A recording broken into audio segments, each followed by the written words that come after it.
Supermarket shoppers, babies in desperate need of emergency transportation, and British soldiers, all are linked by one company.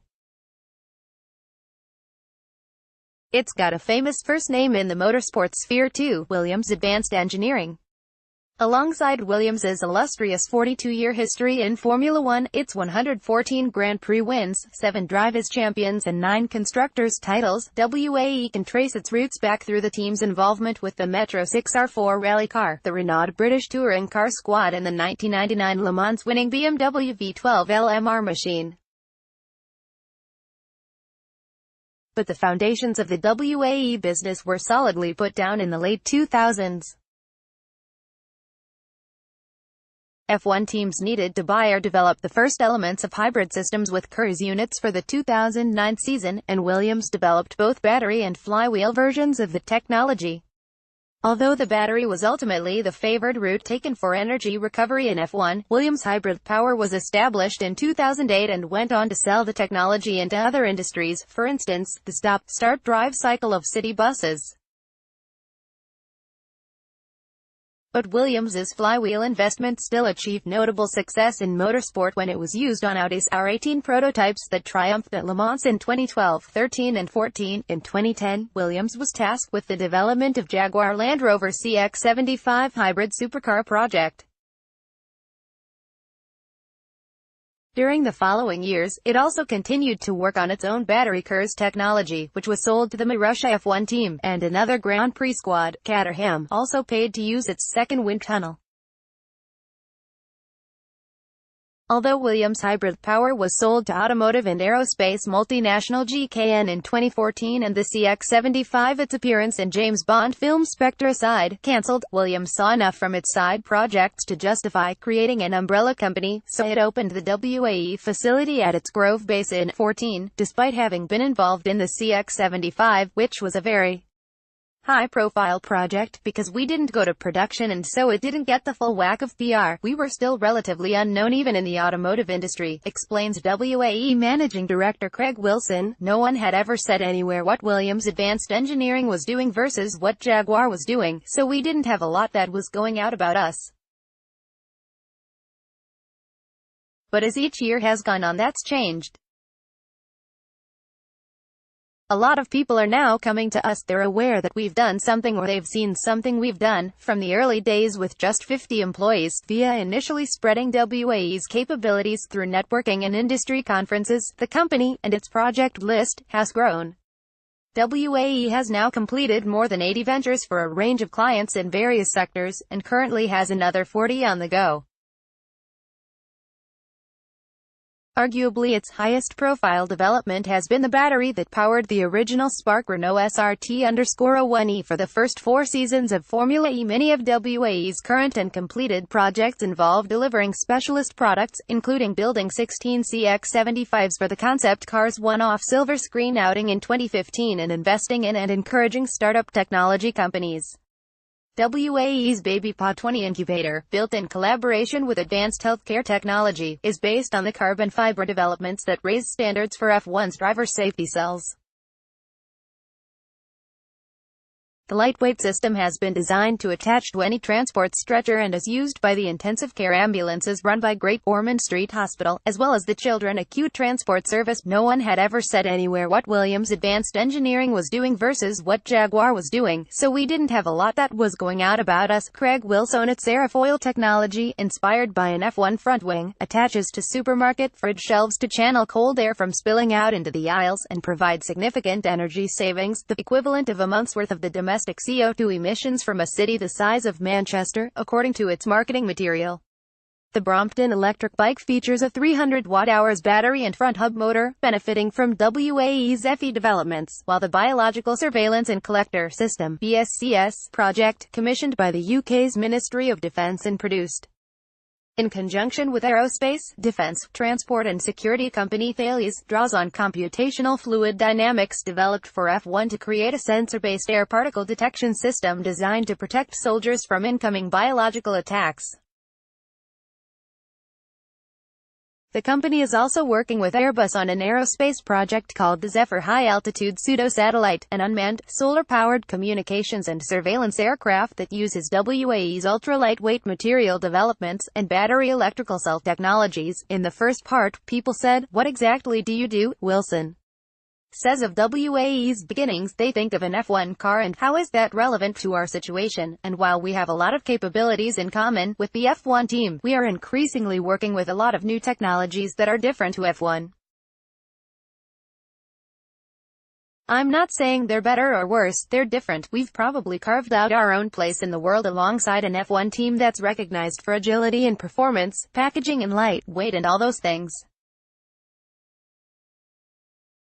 We've carved out our own identity in terms of why people think of us and why they come to us, but although WAE has established its own engineering place and partners away from motor racing, Wilson reckons its enduring link to sport is crucial to the company's future. The world's a rapidly changing place in the technology and engineering space, and I think that motorsport is a fantastic enabler of change because it's very competitive. You're always trying to do more with less, he says. It's a great platform for exploring and validating new technologies in a competitive environment. It's cutting edge in many ways, so it's a very powerful component to have as part of the mix. But had Williams's woeful 2018 F1 season occurred when WAE was just being established 4 years earlier, it might have been very difficult for the new business, according to Wilson.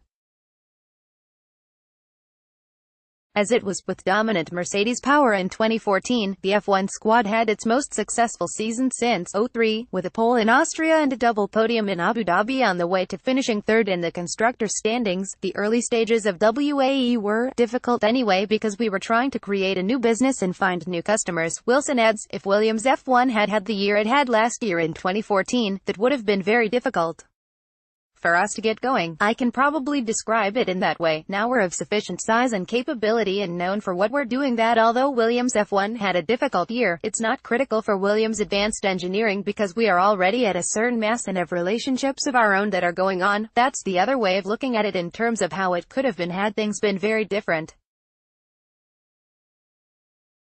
WAE is just very fortunate that the Williams performance on track in 2014 and 15 were really strong. It'll get back there, but it's an important part of our DNA. By building on its motorsport heritage and then establishing its own position in the engineering sphere, WAE has expanded to more than 300 employees, while the motorsport skill base and background of its workforce has diversified from roughly 60% when it was launched to around 20%. This is because of the varied engineering backgrounds required to reflect the other industries where it's working.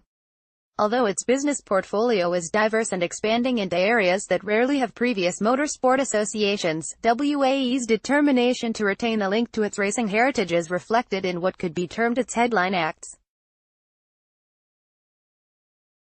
Namely, the FE Gen 1 battery and its current technical partner relationship with the Jaguar team.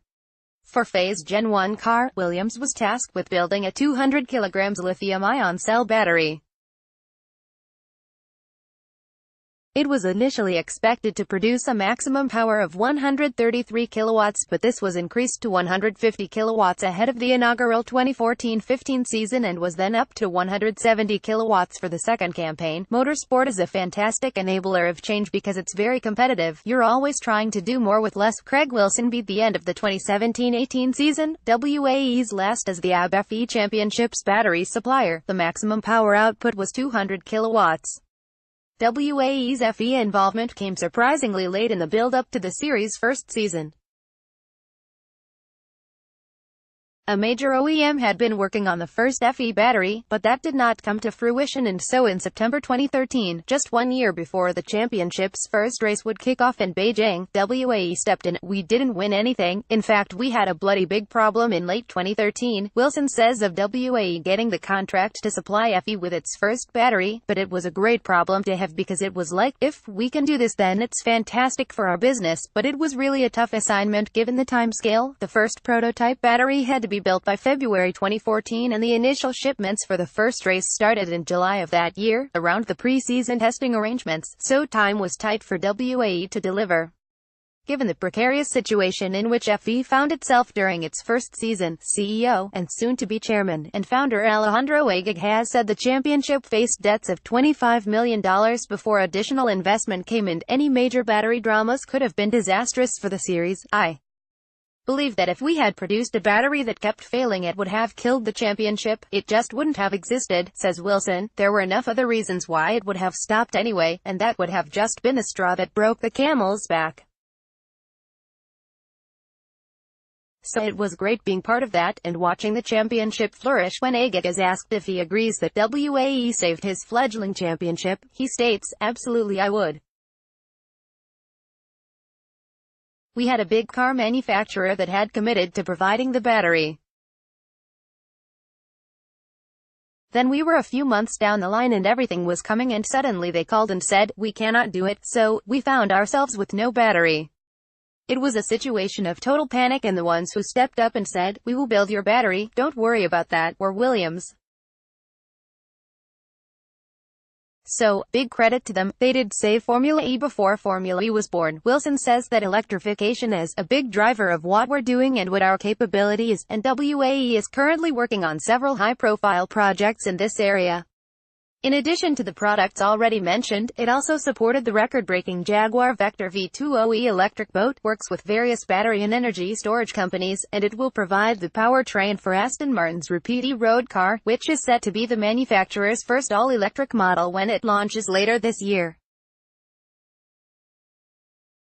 This rapidly evolving technology sphere is one Wilson thinks more people should be turning towards. Even though WAE was unsuccessful in winning the FIA tender to supply the battery for the Gen 2 FE car, that deal ultimately went to McLaren. I read recently that a person who is now 14, 15, at the point that they come to buy their first car, let's say in 4 or 5 years' time, there's a good chance it's going to be an electric car. Wilson explains, maybe, that's not that far away.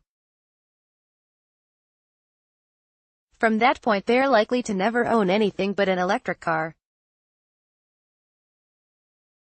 If you think about it like that, then embrace Formula E because the world's changing. WAE certainly embraced FE beyond its initial role in supplying the Gen 1 battery. Since the 2016-17 season, Jaguar has been competing in the series with significant support from WAE, as well as providing engineers and mechanics as Jaguar's technical partner. The company has researched and produced the areas of the team's powertrain that are open to development within phase tightly controlled regulations. The company's initial foray into working for an FE team actually came about in part thanks to FE's now much altered technology roadmap. The championship's initial intention was to have free battery competition from the start of the third season, which meant we didn't have a role in Formula E after year 2 at that time, according to Wilson.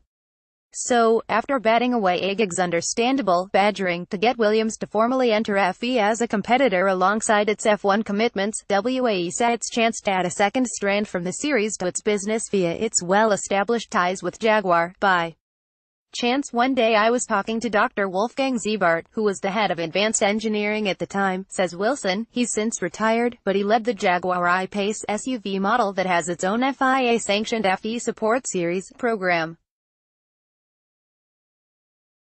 I said, would Jaguar have any interest in Formula E? Because I knew that at that time Alejandro was still looking for more credible teams. His eyes lit up a little bit, which was a good sign, and about 4 months later I was asked to go to a meeting with him and 3 others to talk about what it might look like and how they could do it. We worked with them to put a proposal together, which was subsequently signed off by their board should the opportunity to enter a team present itself. At that stage, while Agag was keen to add another major manufacturer to FE's portfolio, the maximum number of teams allowed to compete in the series was 10.